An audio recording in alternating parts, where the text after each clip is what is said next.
जब लोगों को लूटने की नीयत वाले महाअगाड़ी जैसे लोग सरकार में आ जाते हैं तो वो विकास ठप कर देते हैं। हर योजना में भ्रष्टाचार करते हैं। आपने महाअगाड़ी वालों के धोखे से बनी सरकार के 2.5 साल देखे हैं। इन लोगों ने पहले सरकार लूटी और फिर महाराष्ट्र के आप लोगों को भी लूटने में वो लग गए थे। इन लोगों ने मेट्रो परियोजनाओं को ठप कर दिया, वाढवण पोर्ट के काम में अड़ंगा लगा दिया, समृद्धि महामार्ग बनने में रुकावटें पैदा की। अघाड़ी वालों ने हर उस योजना पर रोक लगा दी जिसे महाराष्ट्र के लोगों का भविष्य निश्चित उज्जवल होने वाला था। साथियों, ये हालत तब बदले जब आपके आशीर्वाद से यहां महायुति की सरकार बनी। महायुति के 2.5 वर्षों में महाराष्ट्र ने विकास के नए रिकॉर्ड बनाए।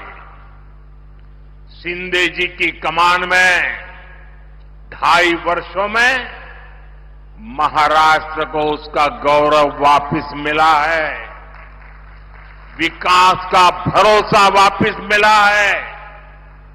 और इसलिए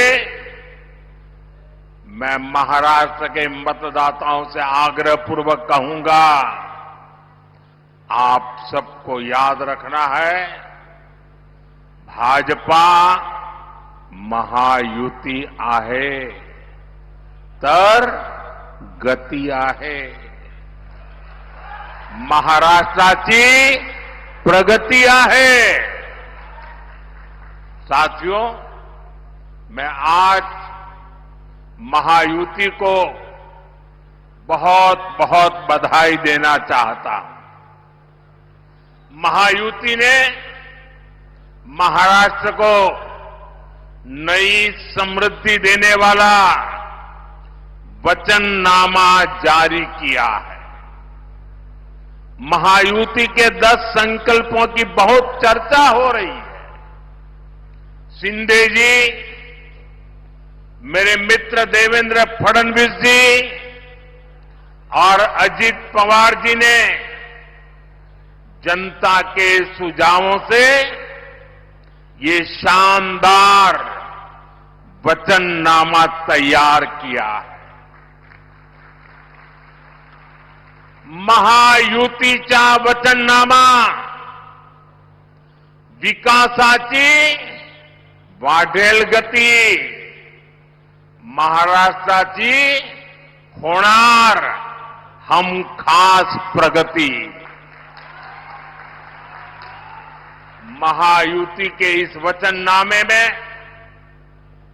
इस घोषणा पत्र में हर वर्ग की आर्थिक प्रगति की योजना है, समानता का भाव है, सुरक्षा का एहसास है और सबको साथ लेकर चलने का विश्वास है। इसमें महाराष्ट्र के भविष्य का रोडमैप है। मैं ऐसे जन कल्याणकारी वचननामे के लिए महाराष्ट्र की जनता को भी विशेष रूप से बधाई देता हूं। महायुति का वचननामा विकसित महाराष्ट्र का आधार बनेगा, विकसित भारत का आधार बनेगा। साथियों, यहां जितनी इतनी बड़ी संख्या में हमारी माताएं, बहनें, बेटियां आई है, दूर दूर तक मैं देख रहा हूं। विकसित महाराष्ट्र, विकसित भारत के लिए हमारी बहनों, बेटियों का जीवन आसान बनाना, उन्हें सशक्त करना बहुत जरूरी है।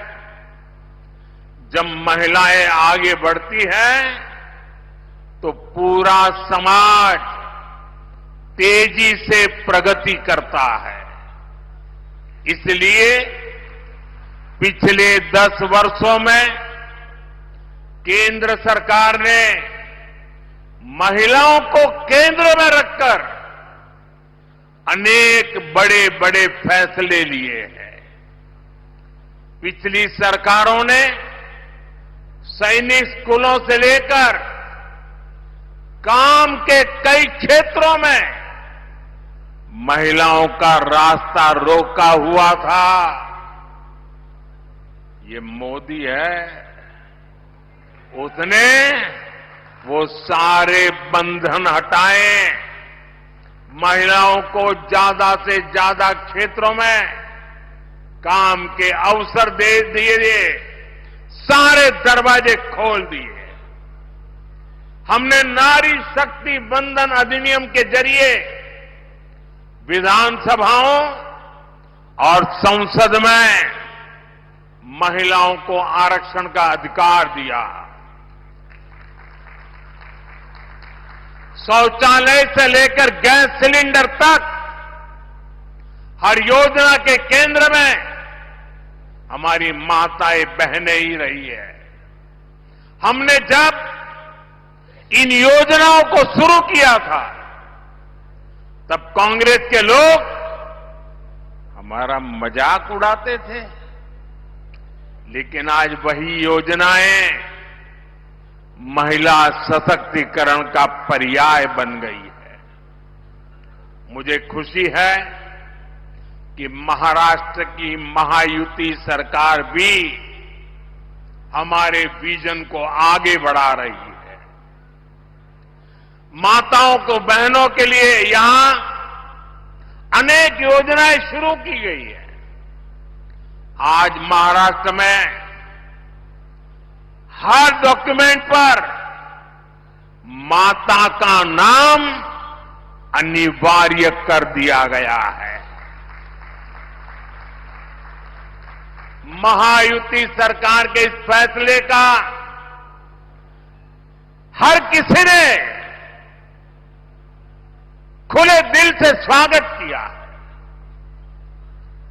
मुझे खुशी है कि महाराष्ट्र पुलिस में 25,000 बेटियों की भर्ती से एक नया विश्वास पैदा होने वाला है, महिलाओं का सामर्थ्य बढ़ने वाला है और महिला सुरक्षा बढ़ेगी और बेटियों को रोजगार भी मिलेगा। साथियों, हमारी सरकार महिलाओं के सशक्तिकरण के लिए जो कदम उठा रही है वो कांग्रेस और उसके गठबंधन को बर्दाश्त नहीं हो रहा है। आप जानते हैं कि महायुति सरकार की माझी लाड़की बहन योजना, ये माझी लाड़की बहन योजना की सिर्फ महाराष्ट्र में नहीं, देश के हर कोने में चर्चा है। लेकिन कांग्रेस माझी लाड़की बहन योजना को बंद करवाने के लिए भांति भांति साजिशें रच रही है। कांग्रेस के इकोसिस्टम वाले लोग इस योजना के खिलाफ कोर्ट तक पहुंच गए हैं। कांग्रेस और उसके साथियों ने ठान लिया है कि अगर उन्हें सत्ता मिली तो सबसे पहले इस योजना को बंद कर देंगे।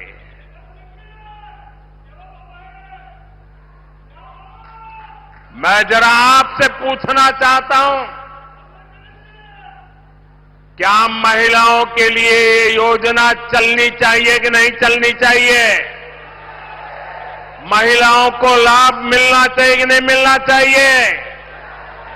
महिलाओं को आगे बढ़ाने की योजनाएं चलनी चाहिए कि नहीं चलनी चाहिए? और इसलिए महाराष्ट्र के हर महिला को इन अगाड़ी वालों से सतर्क रहना है। ये लोग कभी नारी शक्ति को सशक्त होते नहीं देख सकते। पूरा महाराष्ट्र देख रहा है, कांग्रेस और अगाड़ी वाले लोग अब महिलाओं को किस तरह गाली देने पर उतर आए हैं। कैसी कैसी अभद्र भाषा, कैसे कैसे कमेंट, महिलाओं को नीचा दिखाने की कोशिश। महाराष्ट्र की कोई माता बहन कभी भी अगाड़ी वालों के इस कृत्य को माफ नहीं कर सकती। साथियों, भाषा भी और मातृभाषा तो एक तरह से हमारी मां होती है। मुझे गर्व है कि हमारी सरकार ने मराठी भाषा को अभिजात भाषा का दर्जा दिया है।